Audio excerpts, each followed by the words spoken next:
जब हम swing trading या किसी तरीके की जो है ट्रेडिंग करते हैं तो उसमें क्या होता है कि जो हमारा ट्रेड करते वक्त वॉल्यूम जो होता है वो एक बहुत ही इम्पोर्टेंट रोल प्ले करता है। यदि हम वॉल्यूम के साथ जो है ट्रेड करना सीख लेते हैं तो इसका हमें जो है बहुत बहुत ज़्यादा बेनिफिट होता है और स्विंग ट्रेडिंग के लिए ये बहुत अच्छे से काम करता है।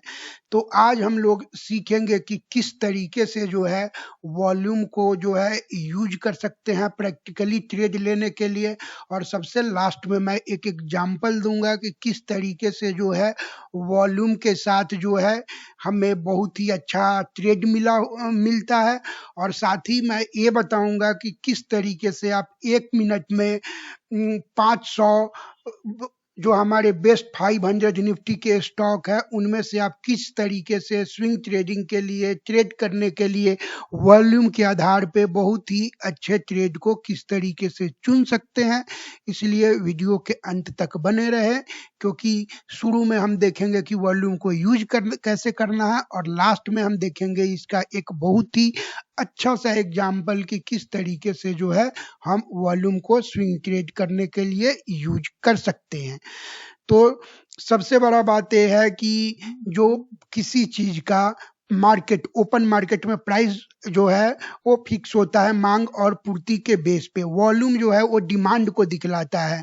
तो वॉल्यूम डिमांड और सप्लाई को दिखाता है। तो जब ग्रीन कलर का होगा तो डिमांड और रेड कलर वाले जो वॉल्यूम होंगे वो सप्लाई को दिखाएंगे। तो जितना डिमांड ज्यादा होगा और उस समय और सप्लाई के साथ हम देखेंगे कि किस तरीके से हमें ये पता लग जाएगा कि कब हमें जो है वॉल्यूम को देखते हुए जो है इंटर करना है। तो हम नेक्स्ट में देखते हैं कि कैसे यूज करते हैं। तो वॉल्यूम क्या बताता है कि कितने जो शेयर हैं वे ट्रेड हुए हैं। यदि जो ट्रेंड है ब्रेकआउट है या रिवर्सल है इसको वॉल्यूम कंफर्म करता है तो ये बहुत ही अच्छा हमारे लिए एंट्री और एग्जिट के बारे में जो है एक इंफॉर्मेशन देता है। और ये हमें बताता है कि बाइंग का प्रेशर है या सेलिंग का जो प्रेशर है, बायर मार्केट में ज्यादा है या सेलर मार्केट में ज्यादा है। तो क्योंकि मांग और पूर्ति का नियम, ओपन बाजार में किसी भी वस्तु का मूल्य निर्धारण जो होता है वो मांग और पूर्ति के आधार पे होता है। इसे हम कहते हैं मांग पूर्ति का नियम।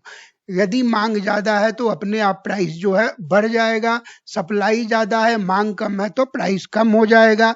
इस बेसिक से कंसेप्ट को यूज करके यदि हम मार्केट में ट्रेड करेंगे तो हमें बहुत ही अच्छा जो है सफलता मिलेगा।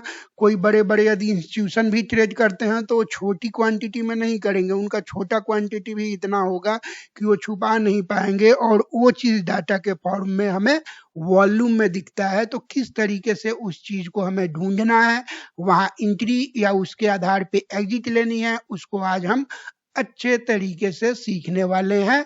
इसलिए लाइव एग्जाम्पल को देखिए और वीडियो के अंत तक बने रहिए। यदि अच्छा लगता है तो ऐसे और वीडियो देखने के लिए चैनल को सब्सक्राइब भी जरूर कीजिए और लाइक कर दीजिए, क्योंकि ऐसे वीडियो बनाने के लिए हमें काफी मेहनत करनी पड़ती है। तो अब हम आगे चलते हैं। तो वॉल्यूम से हमें पता क्या लगता है, तो वॉल्यूम का जो है हम बार देखेंगे। ट्रेडिंग व्यू के जो सॉफ्टवेयर हैं इन बिल्ट आजकल एंजल वन हमारे पास है, उसके बाद एम स्टॉक है, काइट का जो जीरोधा का है, उन सब में बना हुआ है। तो यदि जो वॉल्यूम है वो ग्रीन बार है, ग्रीन है कलर का है, तो वो बुलिश को दिखाता है कि जो डिमांड है वो मार्केट में बहुत ज्यादा है। और जो रेड कलर के बार बनते हैं वो सप्लाई को दिखाते हैं, बियरिश ट्रेंड को दिखाते हैं। यदि रेड कलर का वॉल्यूम बार बना हुआ है तो ये दिखाता है कि जो मार्केट में जो है वो बेचने वाले लोग अधिक है, बेचने वाले लोग अधिक हो जाएंगे और खरीदने वाले कम हो जाएंगे, तो उस चीज का वैल्यू अपने आप ही जो है वो गिरना स्टार्ट चालू हो जाएगा। यदि वो वॉल्यूम का जो बार होता है उसकी हाइट ज्यादा होगी, इसका मतलब है कि एक्टिविटी जो है वो ज्यादा हुई है, वॉल्यूम जो है ज्यादा है। शॉर्टर बार है तो इसका मतलब है कि एक्टिविटी जो है वो कम हुई है। और यदि हायर वॉल्यूम है तो वो कंफर्म करता है कि स्ट्रॉन्ग प्राइस जो है आने वाले टाइम में जो है वो मूव करने वाला है।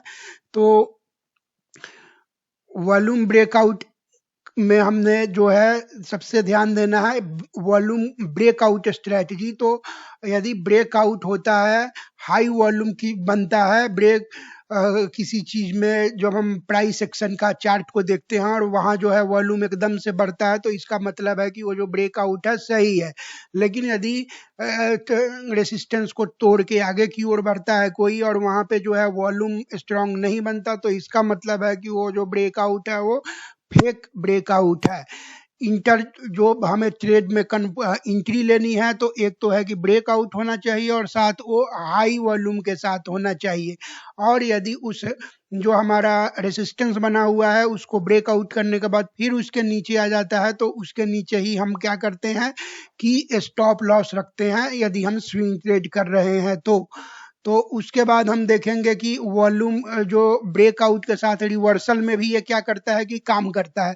यदि रेसिस्टेंस के पास गया हुआ है और अचानक से वहां पे वॉल्यूम बढ़ जाता है, तो वहां से क्या होता है कि हाई सेलिंग वॉल्यूम यदि अप ट्रेंड बनता है, रेसिस्टेंस के ऊपर की ओर जो है प्राइस मूव कर रहा है, रेसिस्टेंस के पास पहुंचा अप ट्रेंड में और वहां पे हाई वॉल्यूम बनता है, तो वो गिरने को दिखाता है। तो क्योंकि वहां जो है कोई बड़े प्लेयर जो है वो बेच के निकल रहे हैं, तो वो वॉल्यूम भी इम्पोर्टेंट है और कहाँ बन रहा है ये भी इम्पोर्टेंट है। यदि वो प्राइस एक्शन चार्ट में जो है डाउन ट्रेंड में साइडवे में बनता है, तो इसका मतलब है कि एक बहुत अच्छा जो है ऊपर की ओर जाने के लिए एक अच्छा ट्रेड मिल रहा है। लेकिन वही चीज ऊपर अपर ट्रेंड में या रेसिस्टेंस के पास जाके साइडवे बनता है और वहां पे वॉल्यूम एकदम से इंक्रीज होता है, तो वहां से क्या है कि वो गिरने का रिवर्सल होगा, वहां से प्राइस जो है गिरनी स्टार्ट होगी, ये हमें बताता है। तो जो हमारे पास प्राइस एक्शन का सिग्नल होता है उसको क्या करना है हमें कि वॉल्यूम का जो चार्ट है उसे देख के कंफर्म करना है। क्योंकि फाइनली जो मार्केट में मांग और पूर्ति का जो नियम है, डिमांड और सप्लाई, उसी से जो है हमारे शेयर का मूल्य निर्धारण होगा। तो हम वॉल्यूम को किस तरीके से यूज कर सकते हैं, तो हम ट्रेड को कंफर्म करने के लिए जब 50 डे एक्सपोनेंशियल मूविंग एवरेज के साथ इसको यूज कर सकते हैं, वी वेब के साथ, और वॉल्यूम को जो मिला करके इंस्टीट्यूशनल बाइंग और सेलिंग को हमें दिखाता है, तो वहां से हमें अपॉर्चुनिटी मिल सकती है।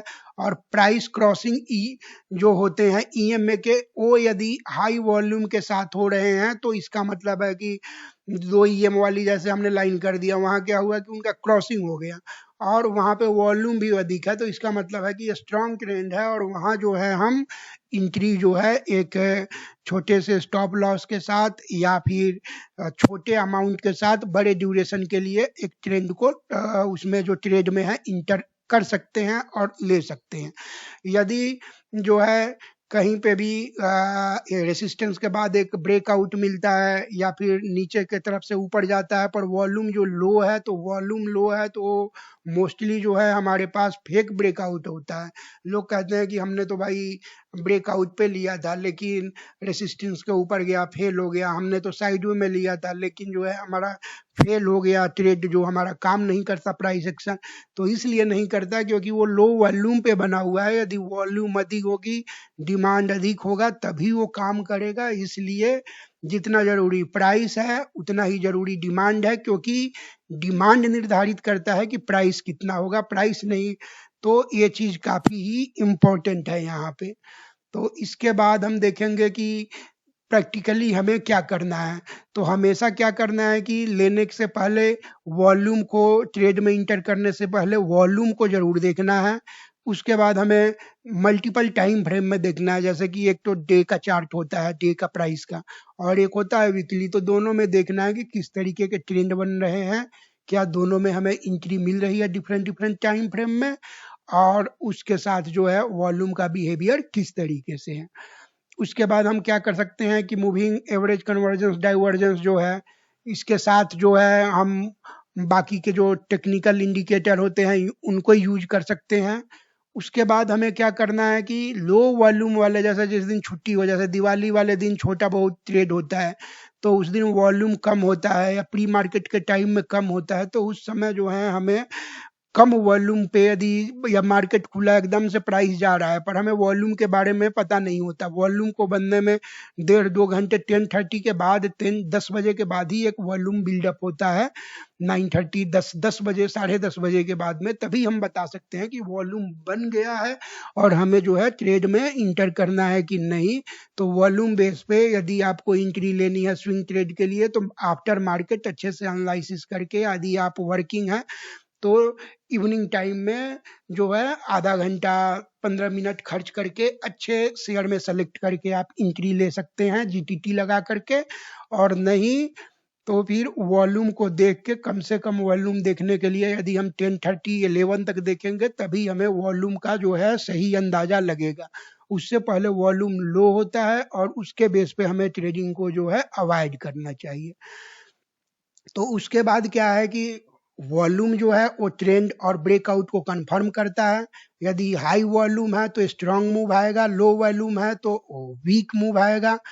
वॉल्यूम को हमें क्या करना है कि इंडिकेटर के साथ अच्छे से यूज करने के लिए जो है हमें कंबाइन करना है, और इस चीज को हमें अलग अलग जो चार्ट है उनको देख करके रियल मनी से ट्रेड करने से पहले इनकी हमें प्रैक्टिस करनी चाहिए। और उसके बाद यदि आप कहें कि हमें पता कहाँ लगेगा कि कहाँ वॉल्यूम अधिक आया हुआ है, तो आप जो है गूगल में सर्च कर सकते हैं मोस्ट एक्टिव वॉल्यूम ईटी मतलब इकोनॉमिक्स टाइम। तो वहां से जो आपको एक ओपन हो जाएगा जो स्क्रीन, वहां पे आप मोस्ट एक्टिव वॉल्यूम वाले जो शेयर होंगे निफ्टी 500 के बाय डिफॉल्ट आता है, जो निफ्टी 500 में शेयर हैं उनको वो दिखाएगा कि किसमें वॉल्यूम जो है हाई बना हुआ है। फिर आप उनका प्राइस सेक्शन चेंज कीजिए तो वॉल्यूम हाई कहाँ है आज के डेट पे वो हमें पता लग गया। उसके बाद हमें उसका प्राइस सेक्शन में देखना है कि वो जो वॉल्यूम है यदि नीचे जो है सपोर्ट के पास बना हुआ है तो हम एंट्री लेंगे, रेसिस्टेंस के पास बना है तो एंट्री नहीं लेंगे, क्योंकि वहां से जो है हाई वॉल्यूम के साथ रेसिस्टेंस के पास यदि वो बना हुआ है तो वहां से वो गिर भी सकता है। तो इसलिए इस बात का प्राइस सेक्शन का भी हमें जो है वो ध्यान रखना है। तो अब इसी चीज को जो है मैं बजाज फिनसर्व का यहाँ पे एंजल वन से मैंने एक स्क्रीनशॉट लिया है और इसमें मैं समझाऊंगा कि किस तरीके से जो है वॉल्यूम ने काम किया हुआ है। तो यहाँ पे यदि हम देखते हैं तो ये देखिए यहाँ पे ये एक लाइन बन गई हमारी किस चीज की, ये है लाइन हमारी सपोर्ट की, यहाँ पे है, यहाँ पे आया, यहाँ से फिर ये वापस जा रहा है, फिर यहीं पे आया, यहाँ से सपोर्ट लेके वापस गया हुआ है, यहाँ से मार्केट में साइडवे बना हुआ है, और यहाँ से जाने के बाद ये फिर वापस आया है और ये ऊपर की तरफ जा रहा है। तो यहाँ जाने के बाद ये वापस भी आ सकता है और ब्रेकआउट भी यहाँ से हो सकता है। तो कम से कम हम बोल सकते हैं कि यदि 1880 है तो 2000 तक इसके जाने के चांसेस है। और तो इसमें क्या है कि ये चीज हमें देखने के बाद में अब हमें वॉल्यूम का यहाँ से कहाँ पता लगता है। तो यहाँ ध्यान से देखिए, यहाँ हाई वॉल्यूम है, ये क्या है कि वॉल्यूम टॉपर की लिस्ट में आता है और यहाँ हम एंट्री करते तो यहाँ तक का एक हमें मूव मिल जाता है जो कि 14 से 1800 तक का है। फिर यहाँ से क्या है कि ये गिरा हुआ है, गिरने के बाद यहाँ पे देखिए कि ये यहाँ तक ये वॉल्यूम दिखा रहे हैं, पर यहाँ ग्रीन के साथ एक बड़ा सा यहाँ प्राइस में मूवमेंट हुआ है। यदि इस वाले में हम यहाँ एंट्री ले लेते हैं तो फिर हमें एक अच्छा मूव मिल जाता। फिर ये डाउन की तरफ आया हुआ है, तो यहाँ पे यदि हम देखें तो यहाँ पे भी एक टॉप पे है और टॉप के पास से जाकर के जब वॉल्यूम यदि हाई ज्यादा बनता है तो वहां से हमें जो है निकल जाना है।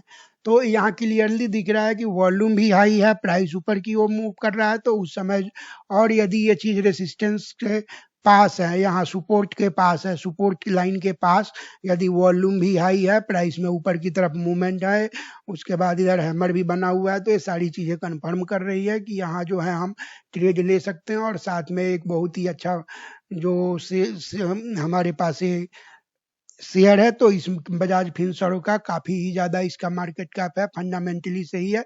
और ये जो मैंने यहाँ पे ड्रॉ किया है ये वीकली चार्ट है, तो इसमें क्लियरली दिख रहा है कि जहां भी ये वॉल्यूम ज्यादा है, ये वॉल्यूम ज्यादा है, तो वहां एंट्री के पॉइंट जो है वो हमारे पास बन रहे हैं। तो कभी भी जो है यदि हमें ये दिखता है और ये भी दिख रहा है कि उससे पहले यहाँ भी बन चुका है हैमर, यहाँ भी हैमर बना हुआ है, यहाँ भी हैमर बना हुआ है, और यहाँ तो हैमर बना हुआ हो उसके बाद यदि वो कहाँ पे हो हमारे पास तो सपोर्ट के पास यदि हैमर बना हुआ हो और हैमर के बाद में एक बहुत ही अच्छा सा हमें प्राइस मूव मिले हाई वॉल्यूम के साथ, तो उसमें यदि हम एंट्री ले लेते हैं तो स्विंग ट्रेडिंग में एक बहुत ही अच्छा मुनाफा मिल सकता है। तो हमेशा ही क्या करें कि मोस्ट एक्टिव वॉल्यूम ईटी या वॉल्यूम टॉपर देखें, उसमें सेलेक्ट कर ले निफ्टी के 500 शेयर, फिर उसका जो है एक एक करके उसमें आपको 500 का जो है निफ्टी 500 के शेयर फंडामेंटली जनरली ठीक ही होते हैं। फिर उनका प्राइस एक्शन चार्ट देखिए और उसमें से वॉल्यूम तो हाई होगा ही होगा यदि उस लिस्ट में आया है। अब आपको ये देखना है कि वो है कहाँ पे, उसकी प्राइस एक्शन में कंडीशन कहाँ है। यदि प्राइस एक्शन यदि आपको मिल जाता है कि रेसिस्टेंस सपोर्ट के आसपास है तो उसमें एंट्री बना लीजिए और बहुत ही अच्छा आपको यहाँ पे मुनाफा मिल जाएगा। तो यदि आपने यहाँ तक इस वीडियो को देखा हुआ है, आपको अच्छा लगा हुआ है तो लाइक कीजिए। ऐसे और यदि आप डिफरेंट जो हमारे पास मोमेंटम की स्ट्रेटजी होती है और बहुत सारी स्ट्रेटजी के साथ इस वॉल्यूम को कैसे कंबाइन करना है, तो उसको यदि जानना चाहते हैं और डिटेल में तो कमेंट कीजिए ताकि हम और अच्छा नया और एजुकेशनल वीडियो आपके लिए लेकर के आए। धन्यवाद।